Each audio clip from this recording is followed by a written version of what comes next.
Yes we are live now. Hello friends, this is Vishwas. Welcome to Oxford classes. Discuss करेंगे आज हम लोग bear infinitive का, यानी कि हम लोग दोस्तों पढ़ रहे हैं इंग्लिश ग्रामर और इंग्लिश लैंग्वेज जिसको कह सकते हैं। यानी कि इस टॉपिक को लेकर के हम लोग बहुत कुछ चर्चा कर चुके हैं इन्फिनेटिव को लेकर के, जो कि आपके वर्ब का पार्ट है। देखिए दोस्तों, वर्ब आपका बहुत ही अहम, बहुत ही इम्पोर्टेंट रोल अदा करता है आपके इंग्लिश लैंग्वेज में, क्योंकि वो भी यानी एक्शन ही एक ऐसा पार्ट्स ऑफ स्पीच है जिससे कि आपका टोटल जो है टेंस गवर्न होता है, और साथ ही साथ पार्ट्स ऑफ स्पीच का पार्ट, और साथ ही साथ पूरे ग्रामर का, यानी जिसका हम कह सकते पूरे लैंग्वेज आपके एक्शन पर डिपेंड होती है। दो चीज़ों पर होती है, एक आपका जैसे नाउन यानी कि जिसको हम सब्जेक्ट कह सकते हैं, पार्ट्स ऑफ स्पीच में नाउन कह सकते हैं, और आपका जो वर्ब, क्योंकि जब आपका सेंटेंस बनता है तो सेंटेंस आपका एक सब्जेक्ट और एक वर्ब से मिलकर के बनता है। आई एम राइट, है कि नहीं दोस्तों? इतना आप लोगों को पता होगा। तो जब ये चीज़ें पता हैं तो वो सब्जेक्ट और वो वर्ब ही है जो आपके पूरे ग्रामर में इनका अहम रोल होता है। अब इस वर्ब को हम किस तरीके से यूज़ करते हैं वही हम सीख रहे हैं दोस्तों। वर्ब के हमने बेसिक चीज़ें पढ़ा दी हैं, वो हमारे वीडियो में पड़े हुए हैं, तो आप लोग जा करके उसको ज़रूर देखिए।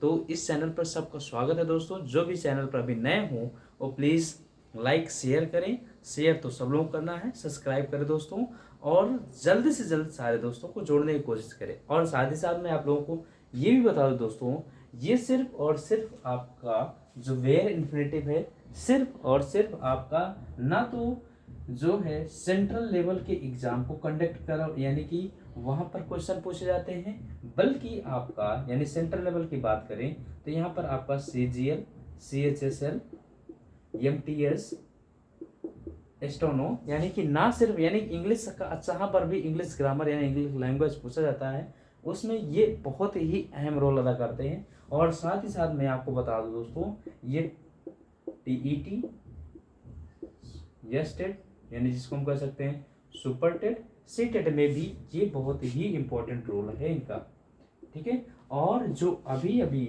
नई वैकेंसी लॉन्च हुई जिसको हम कह सकते हैं TGT PGT, वहाँ पर भी ये इंग्लिश लैंग्वेज के रूप में पूछे जाते हैं।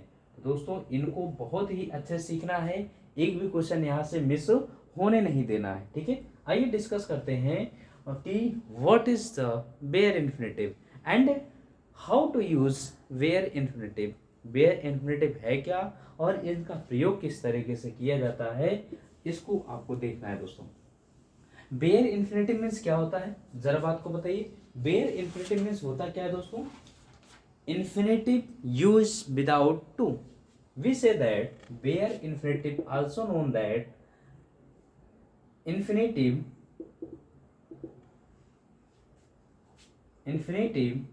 यूज विदाउट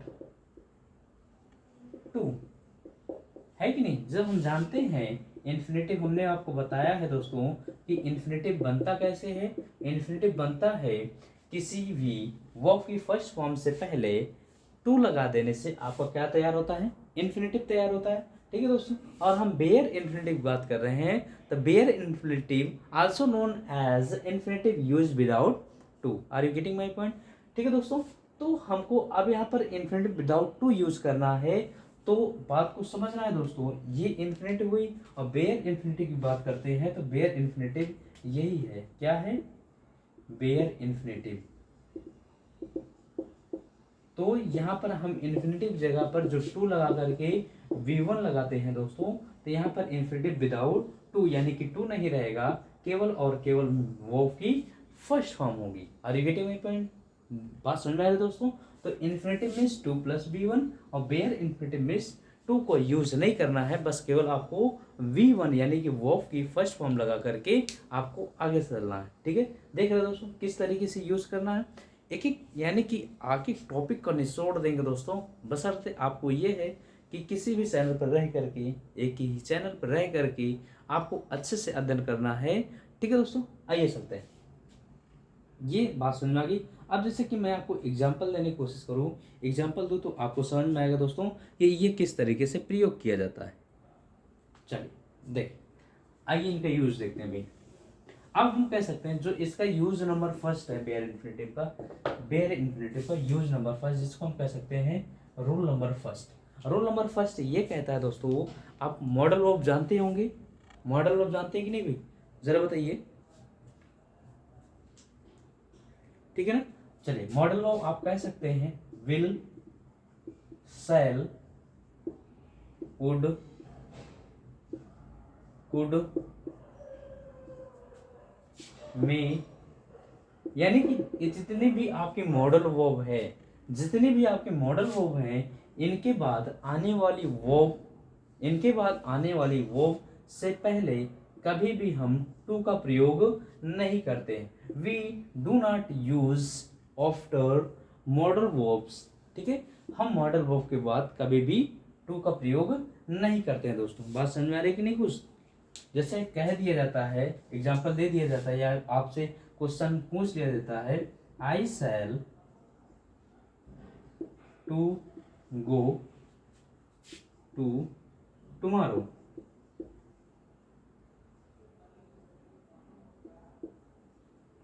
जरा बताइए, सेंटेंस देखिए दोस्तों,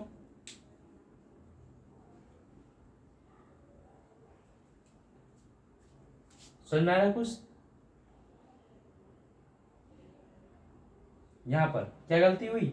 गलती ये हुई दोस्तों कि हमने कहा कि मॉडल वर्ब के बाद जो आपकी वर्ब आती है, मेन वर्ब आती है, वो हमेशा विदाउट टू प्रयोग की जाती है। That sentence your incorrect, we know that that is your modal verb और that is your main verb. तो हम के इसके पहले क्या नहीं लगाना है, टू का प्रयोग नहीं करना है दोस्तों, और first form of the verb का प्रयोग करना है, we shall go to tomorrow, ठीक है। बात समझ में आ रही? That is your correct answer.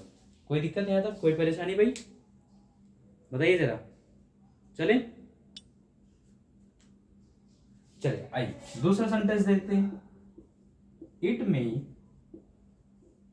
To rain today, it may to rain today, correct this sentence, correct, बताइए दोस्तों।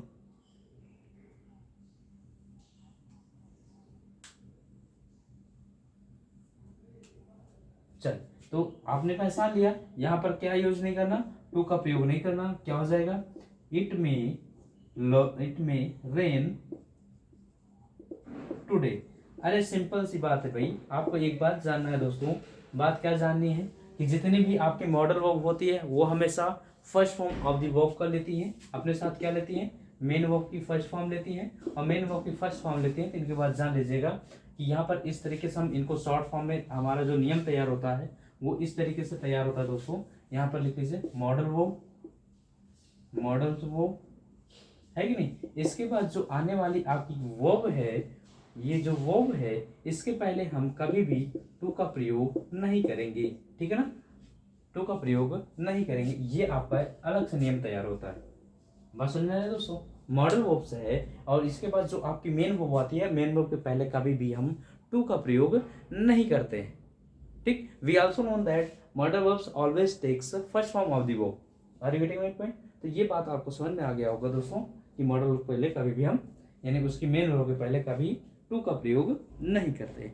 चलिए आइए रूल नंबर नेक्स्ट तैयार करते हैं। देखिए जो रूल नंबर नेक्स्ट तैयार हो रहा है यहाँ पर, वो आपका ये कहता है कि कुछ आपकी वर्ब होती, कुछ आपकी वर्ब होती है, जैसे जैसे रूल नंबर सेकंड, इसको नोट डाउन करते रहिए, बहुत इंपॉर्टेंट है भाई। जैसे हम कह सकते हैं let, make, bid, see, hear, need not, dare not, ठीक है ना, डन।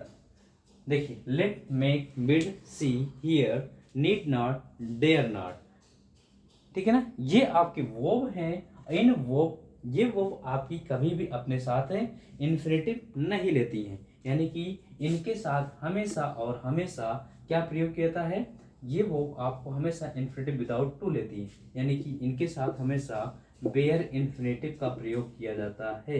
ध्यान दीजिएगा, हमने क्या कहा भाई कि जो आपकी ये वर्ब है कितनी 1 2 3 4 5 6 और 7, ये 7 वर्ब हैं। कौन कौन सी? Let, make, bid, see, hear, need not, dare not. ये अपने साथ कभी भी इन्फिनेटिव नहीं लेती हैं, इनको ध्यान दीजिएगा दोस्तों।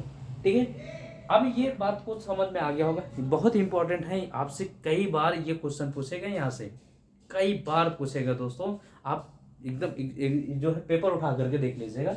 यानी कि let, make, bid, see, hear, need not, dare not never takes infinitive. क्या नहीं लेती हैं दोस्तों? कभी भी इन्फिनेटिव नहीं लेती हैं। अब बात समझ में आ रही है, ये इसकी कहानी हो गई। लेकिन मेक की कहानी थोड़ी सी अलग है। ये जो मेक है, ये इसकी कहानी थोड़ी सी अलग है। कैसे कैसे अलग है, समझिएगा दोस्तों। We know that make is your also verb. ये वर्ब है आपकी, और वर्ब कैसी? ये अपने साथ हमेशा ये देखिए क्या ले रही है, बेयर इन्फिनिटिव ले रही है। That's all. Are you getting my point? ये जानते हैं दोस्तों हम लोग कि मेक अपने साथ बेयर इन्फिनिटिव ले रहा है, लेकिन कब? जब मेक आपका एक्टिव वॉइस में होगा। ध्यान समझिएगा, जब आपका एक्टिव वॉइस में होगा, ये कभी भी अपने साथ यानी बेयर इन्फिनिटिव नहीं लेगा। यानी कि बेयर इन्फिनिटिव लेगा। क्या लेगा दोस्तों? सॉरी, क्या लेगा? बेयर इन्फिनिटिव लेगा। ठीक है ना दोस्तों? क्या लेगा? इन्फिनिटिव विदाउट टू लेगा, यानी कि बेयर इन्फिनिटिव लेगा। ठीक है ना, बात समझ में नहीं? लेकिन जैसे ही मेक का प्रयोग हम लोग पैसिव वॉइस में करते हैं, यानी मेड आ गया, क्या आ गया? मेड आ गया, तो ये हमेशा अपने साथ क्या रही है? पैसिव वॉइस बनाएगा। अब पैसिव वॉइस बनाने के बाद हम इसके साथ इन्फिनेटिव का प्रयोग करते हैं। किसका प्रयोग करते हैं? इन्फिनेटिव का प्रयोग करते हैं। ठीक है, बात समझ में आ रही कुछ? ये नोट डाउन कर लीजिएगा, इसके केस में बहुत ही इंपॉर्टेंट है भाई। बाकी सब तो ठीक है, यानी कि let, make, bid, see, hear, ये आपका बाकी तो ठीक है, नीड नॉट, डेयर नॉट। लेकिन मेक का केस थोड़ा सा अलग है, क्योंकि make also use in when use in active voice we use bare infinitive, but we know that made we use as a passive voice या in the passive sentence also takes infinitive. क्या लेगा अपने साथ? Infinitive लेगा। Are you getting my point? तो ये बात आपको समझनी होगी दोस्तों कि किस तरीके से इन आपकी जो 7 नंबर की क्रिया, 7 क्रियाएं हैं, उसमें से मेक कितना अहम रोल है। आइए एग्जांपल समझते हैं दोस्तों, ये बात समझिए। चलिए देख, एक एक पार्ट, एक एक सेंटेंस का निचोड़ आपके पास मिल जाएगा। बस अर्थ दोस्तों, कंडीशन ये है कि अगर सेशन पसंद हो, सेशन अच्छा लग रहा हो, तो लाइक शेयर करना ना भूले दोस्तों, क्योंकि आपका शेयर और लाइक और सब्सक्राइब ही हमारा मोटिवेशन होता है दोस्तों। चलिए आइए देखते हैं। हमने कहा एक सेंटेंस देते हैं, let them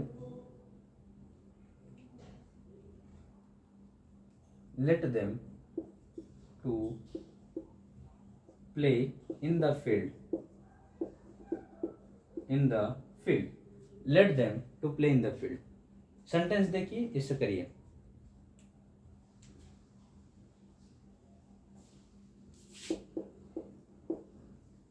He dare not to talk to her. Correct the sentence. Sony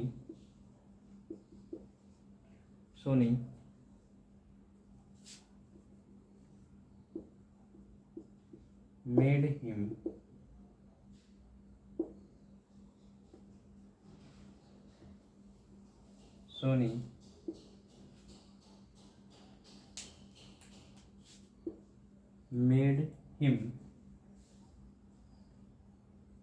to write.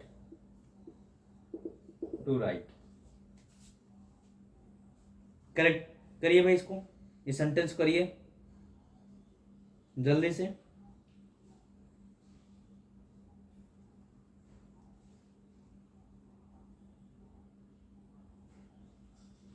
करिए भाई, करिए।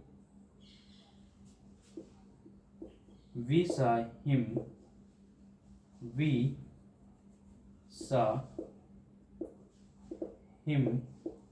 to dance. We saw him to dance.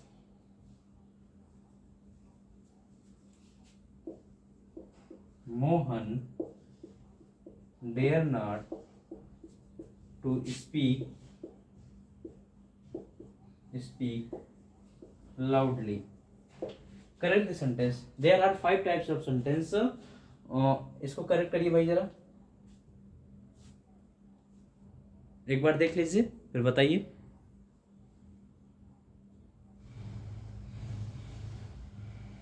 तो देखिए दोस्तों, हमने कहा लेट, एक लेट की कहानी और लिख लीजिएगा दोस्तों, लेट की कहानी और लिख लीजिएगा। आप लोगों ने इंपेरेटिव सेंटेंस में आल्सो पढ़ा होगा, इंपेरेटिव सेंटेंस भी आप लोगों ने पढ़ा होगा कि लेट के बाद हमेशा ऑब्जेक्टिव केस का प्रयोग किया जाता है। कौन सा केस का प्रयोग किया जाता है? ऑब्जेक्टिव केस का प्रयोग किया जाता है। ये आप लोग नोट डाउन करके लिख लीजिएगा, ठीक है ना। लेट के बाद कौन सा केस आता है? ऑब्जेक्टिव पर। Never use in subjective case after let. हम लेट के बाद कभी भी जो है सब्जेक्टिव केस का प्रयोग नहीं करते हैं, ओनली ऑब्जेक्टिव केस का प्रयोग करते हैं, ठीक है दोस्तों। तो ये जानते रहिए। अब आगे देखते हैं, लेट आपका ये आपकी वो, यानी कि लेट कभी भी अपने साथ इन्फिनेटिव नहीं लेती है, हमेशा अब क्या लेती है? बेयर इन्फिनेटिव लेती है। और bare infinitive means infinitive use without to, तो यहाँ रिमूव टू कर दीजिए, बाकी सेंटेंस आपका सही है, ठीक। चलिए आइए देखते हैं, ये आपका डेयर नॉट लगा हुआ है। डेयर नॉट हमने बताया भी अपने साथ क्या नहीं लेता? इन्फिनेटिव नहीं लेता, यानी इन्फिनेटिव विदाउट टू, यानी बेयर इन्फिनेटिव प्रयोग किया जाता है, तो टू रिमूव करिए, सेंटेंस आपका करेक्ट होगा। देखिए, Soni made him to write, तो सोनी मेड हिम, ये क्या आ गया? मेक। मेक का सेकंड फॉर्म मेड। देखिए अभी हमने कहा मेड, क्यों मेड लगेगा? देखिए दोस्तों, मैंने कहा मेड आपका जब पैसिव वॉइस होगा, मेक आपका जब क्या होगा? पैसिव वॉइस होगा, तो वो अपने साथ कभी भी जो है इन्फिनेटिव, यानी कि क्या नहीं लगा? बेयर इन्फिनेटिव नहीं लगा। लेकिन जब एक्टिव वॉइस में होगा तो बेयर इन्फिनेटिव लेगा। That is your active voice. We know that passive voice also takes जो प्राइमरी ऑक्सिलरी वर्ब, क्या लेता है? प्राइमरी ऑक्सिलरी वर्ब लेता है, यानी जिसको हम कह सकते हैं हेल्पिंग वर्ब लेता है। तो क्या यहाँ पर हेल्पिंग वर्ब लगा हुआ? नहीं लगा। That is your second form of the verb. क्या है? Second form of the verb. Second form of the verb we use in past tense. किस में यूज करते हैं? पास्ट टेंस में यूज करते हैं। तो ये इसमें हम जो है मेड का यूज करेंगे, और मेड ये एक्टिव वॉइस में है, तो यहाँ पर हम किसका यूज प्रयोग नहीं करेंगे? इन्फिनेटिव का यूज नहीं करेंगे। क्या किसका यूज करेंगे? बेयर इन्फिनेटिव यूज करेंगे। Are you getting my point? चलिए ठीक है दोस्तों, we saw him to dance, देखिए सी का सेकंड फॉर्म है सा। अब ये सा क्या नहीं लेगा? ये यहाँ पर सी लिखा हुआ है, that is your also verb when use bare infinitive, ठीक है दोस्तों। ये हम यहाँ पर किसका यूज नहीं करेंगे? टू का प्रयोग नहीं करेंगे। चलिए, Mohan dare not to speak, यहाँ किसको रिमूव करेंगे? टू को, क्योंकि डेयर नॉट लगा हुआ है। हमने बताया let make bid see hear, need not, dare not also takes bare infinitive, we do not used infinitive, ठीक है ना दोस्तों। हमको जो इन्फिनेटिव का प्रयोग नहीं करना है, इनके साथ किसका यूज करना है? बेयर इन्फिनेटिव का यूज करना है। यहाँ तक बात को उम्मीद है ये सेशन बहुत अच्छा लग रहा होगा और आप लोगों को पसंद भी आ रहा होगा दोस्तों, क्योंकि ये बहुत ही इंपॉर्टेंट सेशन होने वाला है आपके एग्जाम के पॉइंट ऑफ व्यू से एकदम दोस्तों। आइए चलते हैं, आइए नेक्स्ट चलते हैं। अब ये रूल नंबर यहाँ पर नेक्स्ट, इनको इन क्रियाओं को आप ध्यान रखिएगा, बहुत इंपॉर्टेंट क्रियाएं हैं। ये बात आप जरूर रखिएगा, bare infinitive equal to infinitive used without to, infinitive used without to, ठीक है दोस्तों।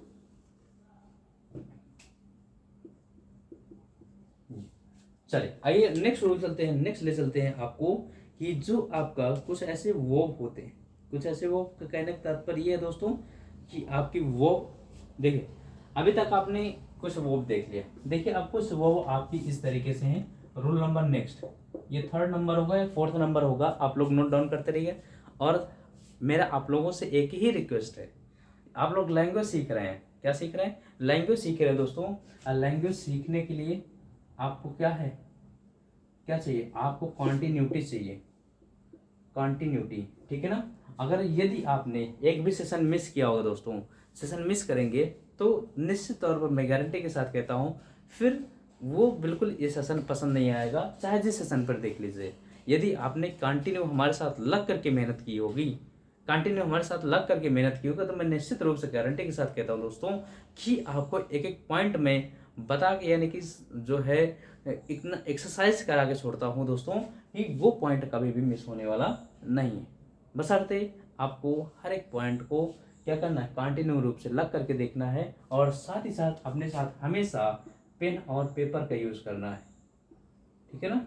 क्योंकि लिखना इम्पोर्टेंट होता है दोस्तों, जितनी बातें आप लिखेंगे उतना ही आपके दिमाग में सब्ता हुआ चला जाएगा। मैं लाख यहाँ पर बोल लूँ ओरली, बहुत सारे यूट्यूब चैनल हैं, वहाँ पर आपको जो है बहुत सारे स्टूडेंट भी इस तरीके से हैं जिनका पोजीशन कभी 180 डिग्री होगा, कभी जो है 60 डिग्री होगा। तो हमेशा अपने आप को पोजीशन में रखिए, पढ़ते हुए, चाहे जब भी पढ़िए पढ़ते हुए पोजीशन में रखिए, यानी कि स्टैंडेबल रखिए कि हम एकदम अस्थाई हैं। उसके बाद आप अपने साथ पेन और पेपर लेकर के चाहे जिस टॉपिक को पढ़ते हैं उसको लिखते हुए पढ़िए। ठीक है दोस्तों, आगे चलते हैं। अब ये लेंथ इसकी बात कर रहे हैं, रूल नंबर 3 की। रूल नंबर 3 की बात कर रहे हैं तो इसमें आपको देखिए हैड और वुड, ध्यान दीजिएगा, इसके साथ मैं लिख रहा हूं बेटर, सूनर, रेदर, ये ध्यान दीजिएगा। अब ये क्या लिखा, बेटर, सूनर और रेदर, ठीक है ना, यहां तक बात कुछ समझ में आ रही है। अब इनका कहना तात्पर्य ये है दोस्तों कि चाहे अब इसमें आपकी 6 क्रियाएं बन जाती हैं, 3 इसकी 3 इसकी, had better, had sooner, had rather, would better, would sooner और वुड रेदर, ठीक है ना। तो ये वर्ब्स भी यानी कि अपने साथ हमेशा किसका यूज लेती हैं, बेयर इन्फिनिटिव लेती हैं, यानी कि इन्फिनिटिव विदाउट टू लेती हैं, इन्फिनिटिव विदाउट टू। ठीक है दोस्तों, ये बात समझिएगा कि क्या है, had better, had sooner, had rather, would better, would sooner, would rather. इनको स्टाफ मार्क करके लिखिएगा दोस्तों, क्योंकि ये सारे पॉइंट आपके एग्जाम में पूछे गए हैं, इन पर हमेशा क्वेश्चन आया। ये स्टाफ मार्क करके लिखिएगा और इनको हमेशा इन पर कई बार क्वेश्चन पूछेगा और इनको प्रैक्टिस कर लीजिएगा। ठीक है, अब ये आपकी 6 क्रियाएं हैं, इनको एकदम से ध्यान से देख लीजिएगा दोस्तों। चलिए आइए एग्जांपल देते हैं।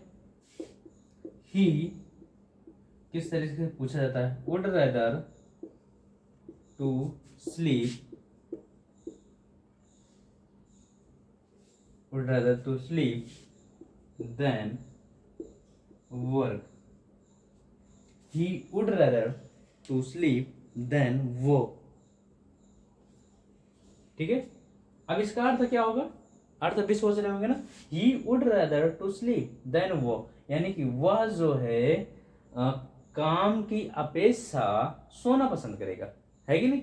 ही would rather to sleep than work, यानी कि काम की अपेक्षा वो क्या करना पसंद करेगा, यानी कहने का मतलब क्या करना पसंद करेगा, वो स्लीप। तो वुड रेदर यानी काम की अपेक्षा वो सोना पसंद करेगा। ठीक है दोस्तों, तो ये ध्यान समझिएगा, ही वुड रेदर के यूज किया गया है।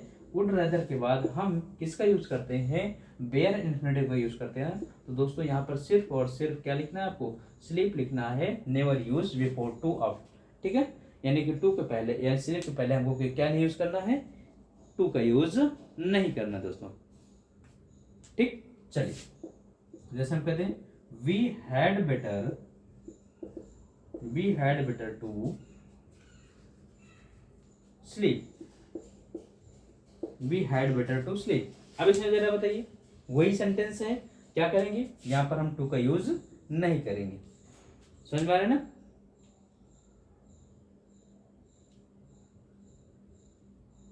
चले आगे दोस्तों। अरे इसका अर्थ क्या है भाई, आप लोग इतना सेंस भी नहीं निकाल पा रहे हैं। We had better to sleep, अच्छा है कि इसको कैसे हैड बेटर लगाए ना, बेटर मीन्स अच्छा ही होगा, अच्छा है कि हम लोग सो जाएं, अच्छा है कि हम लोग सो जाएं। बात समझ में आ रही है। चलिए चलिए आइए नेक्स्ट देते हैं, आगे देते हैं कोई एग्जांपल और, समझ में आ गया होगा। चले चलते हैं, ठीक है, कोई और एग्जांपल देते हैं। यहाँ तक बात समझ में आई कि नहीं भाई, पहले जरा आप लोग बताइए, बताइए जल्दी से, तब आगे बताते हैं।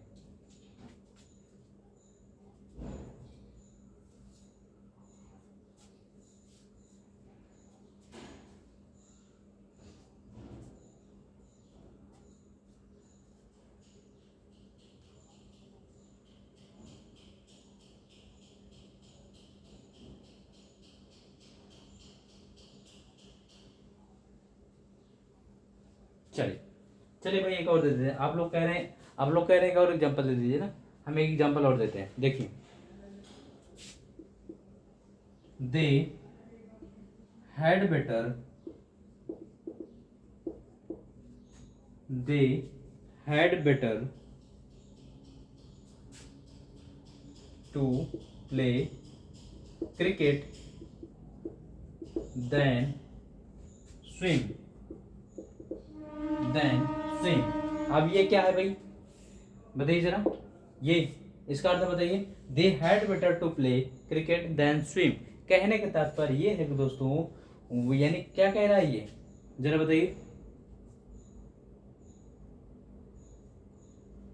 बताइए जरा, एक बार आप लोग बताइए फिर हम बताते हैं, बताइए जरा। अब यहां पर देखिए, कह रहा है they had better to play cricket than swim, वे तैरने की अपेक्षा क्रिकेट खेलना पसंद करेंगे। क्या है दोस्तों, वे तैरने की अपेक्षा क्रिकेट खेलना पसंद करेंगे। बात समझ में आ रही है? They had better to play cricket than swim. ठीक, कोई दिक्कत यहाँ तक, कोई परेशानी? चल आगे चलते हैं। अब आगे चलने का तात्पर्य ये है दोस्तों कि ये तो आपका बेयर इन्फिनेटिव का पार्ट था, बेयर इन्फिनेटिव का पार्ट था। यहाँ तक किसी कोई दिक्कत, कोई परेशानी तो नहीं है भाई? हमने मेक का केस भी बता दिया और वो भी बता दिया। तो ये बेयर इन्फिनेटिव कैसा लगा जरूर बताइए आप लोग कमेंट बॉक्स में, है ना। इस पर आप लोग एग्जॉस्टिव प्रैक्टिस कर लीजिए।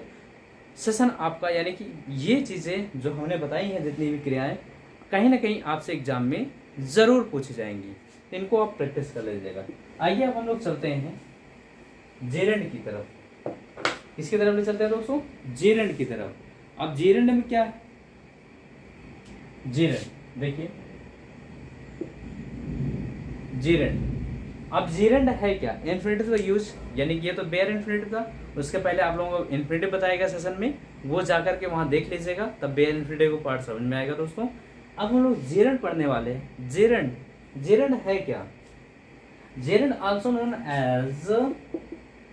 As when we use for first form of the verb and suffix ing, और क्या लगाते हैं हम? ing का प्रयोग करते हैं verb की फर्स्ट फॉर्म में। जब हम किसका प्रयोग करते हैं? ing का, तो क्या कहलाएगा वो आपका? जेरेंड कहलाएगा दोस्तों। जिस तरीके से हम इन्फिनेटिव के बारे में सीखे हैं कि इन्फिनेटिव और जेरेंड को डबल पार्ट्स ऑफ स्पीच के रूप में जाना जाता है।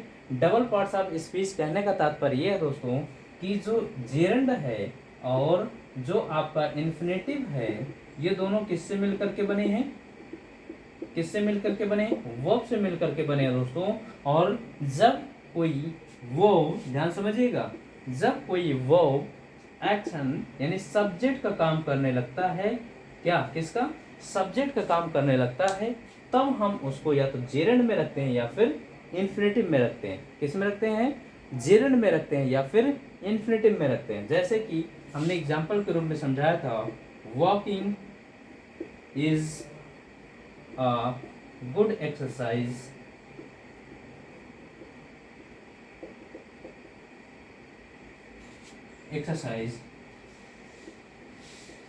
ठीक है।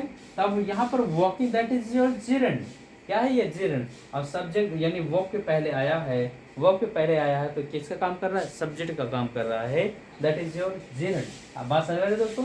अब इसी की जगह पर हम इन्फिनेटिव लिख सकते हैं। क्या लिख सकते हैं? To walk is a good exercise. क्या है ये? Good exercise. बात समझ में आ रही ना ये? ठीक है, कोई दिक्कत यहाँ तक? तो हमने बताया कि इन्फिनेटिव और जेरेंड आल्सो यूज, या we know that infinitive and gerund double parts of speech.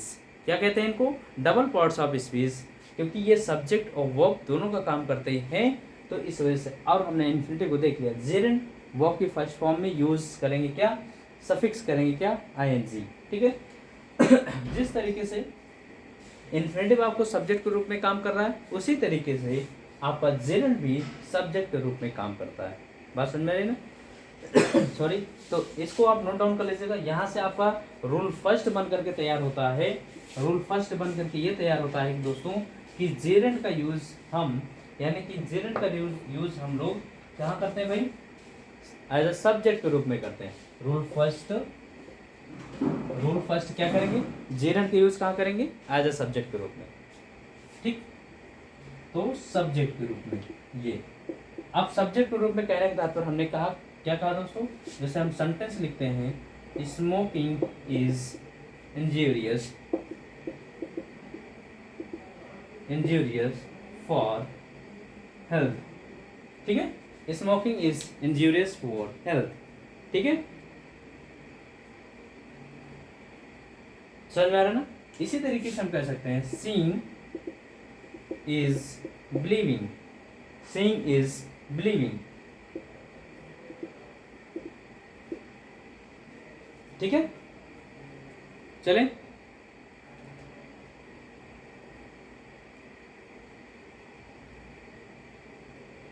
कोई दिक्कत। तो हमने कहा कि जेरेंट का प्रयोग किसके रूप में करते हैं, सब्जेक्ट के रूप में, यानी कि वर्ब के सब्जेक्ट के रूप में करते हैं। आइए जब रूल नंबर सेकंड की बात करते हैं, रूल नंबर सेकंड, अब जेरेंट का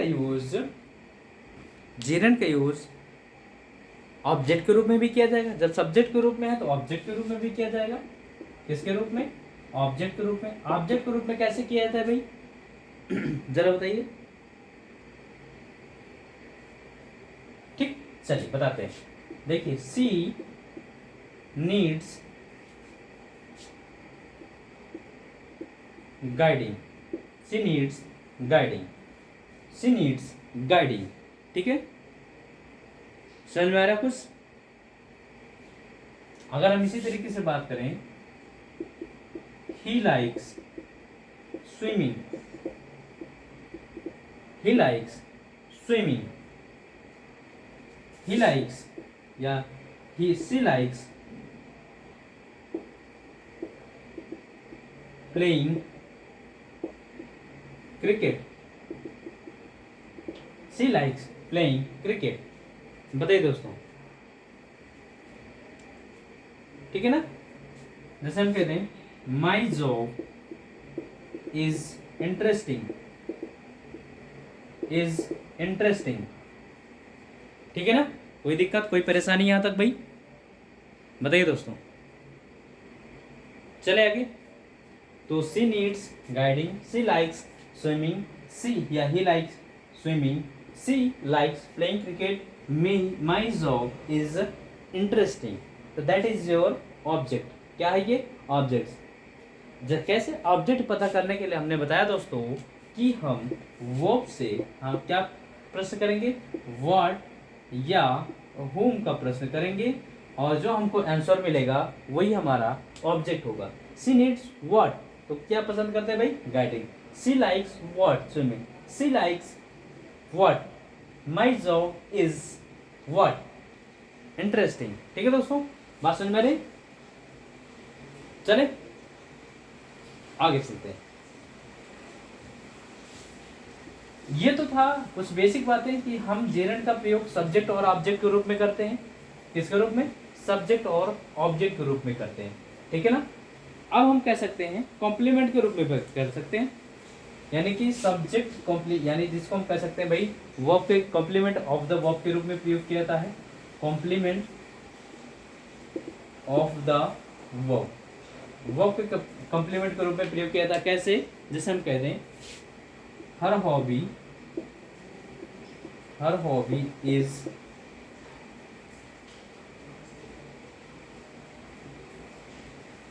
अब हर हॉबीज कुछ भी कह सकते हैं भाई। जैसे हम कहते हैं गार्डनिंग यानी कि उसकी आदत क्या है, तो ये आपका कॉम्प्लीमेंट ऑफ द वर्ब, यानी कि ये इसके साथ क्या होता है, कॉम्प्लीमेंट पूरा करने का काम है। तो हर हॉबी इज गार्डनिंग, बात समझ में आ गई दोस्तों, बोलिए चले आगे।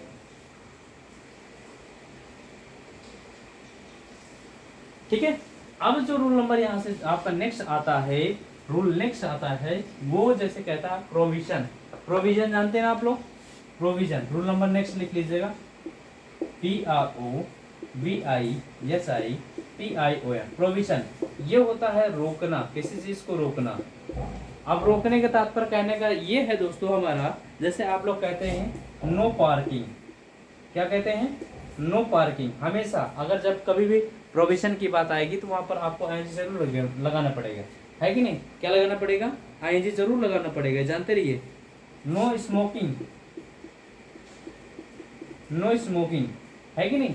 ये देखिए दोस्तों, बात समझ में आए? स्टॉप रनिंग, स्टॉप रनिंग, ये तो आप लोग जानते रहिए। जहाँ कहीं भी आपको प्रोविजन की बात हो रही है तो वहाँ पर आपको हमेशा और हमेशा यानी कि जेरंड का यूज किया जाता है। जैसे हम कहते हैं स्टॉप वर्किंग, स्टॉप वर्किंग, तो यहाँ पर हम इनका प्रयोग करते हैं, किसका? जेरंड का प्रयोग करते हैं। ठीक है दोस्तों, चले आइए आगे ले चलते हैं। अब ये जो आपका सबसे इंपॉर्टेंट पार्ट ये होने वाला है कि कुछ आपकी ऐसी वर्ब है जो हमेशा some verbs always takes gerundial form of the verb, यानी कुछ ऐसी वर्ब होती हैं जो हमेशा जेरेंड में ही प्रयोग की जाती है, यानी अपने साथ आने वाली वर्ब को जेरेंड में लेती हैं। जैसे देखिए मैं यहाँ लिख देता हूँ दोस्तों, some verbs always takes gerund, यानी कुछ वर्ब ऐसी हैं जो हमेशा अपने साथ जेरेंड लेती हैं। जैसे कि एवॉइड, डिनाई, डिटेस्ट, इसको नोट डाउन करते रहिए भाई।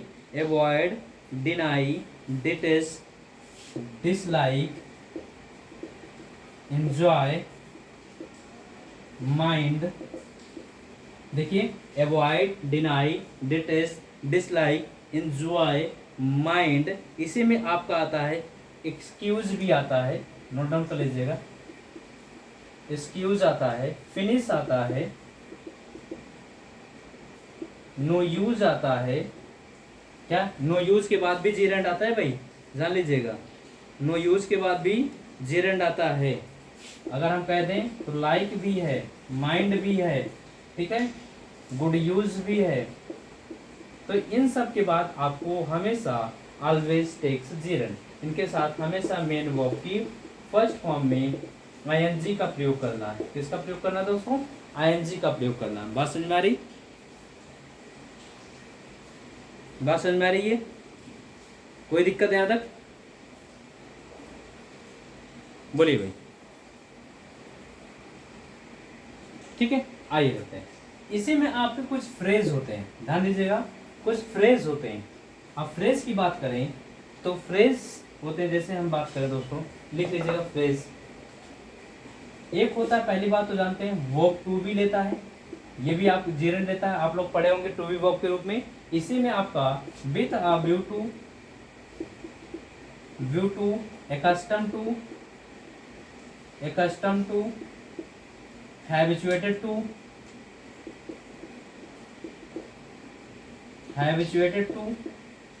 with a view to, accustomed to, habituated to, इनको नोट डाउन कर लीजिएगा भाई। Fed up with, look forward to, ठीक है ना, इनको नोट डाउन कर लीजिएगा भाई। इसी में आपका यूज टू, क्या है? यूज टू, ठीक है। कोई दिक्कत, कोई परेशानी यहां तक भाई? चले